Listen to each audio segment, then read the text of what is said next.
when we collect samples for water analysis, it's really important that, that we leave them untreated. We do suggest that if there are suspended solids that you filter it to remove those solids, but in many cases, tannin-rich water or even particulate matter doesn't usually affect the water isotopes in any appreciable manner. Now, salinity, on the other hand, can create what are referred to as solvation shells or hydrospheres, and that can dramatically alter delta values. However, in most cases, if it's a brackish or a seawater, you want to record the impact that salinity is having on the delta value, so that's usually okay. We do recommend high-density polyurethane bottles and containers for sample collection.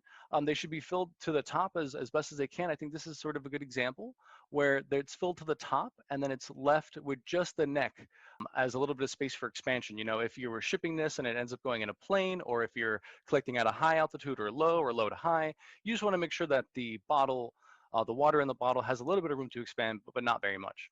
But the ultimate and the most important point of collecting waters for water isotopic analysis is that you keep these free of any kind of evaporation. So we already talked about how closed basins and aridity can dramatically affect stable isotopes. So when you collect these waters, typically people will chill them. Long-term storage, people will freeze them. But ultimately, what you really want to do is just make sure that you're keeping this water free of any kind of excessive heat that could potentially cause the water to escape the vial, or in this case, the container.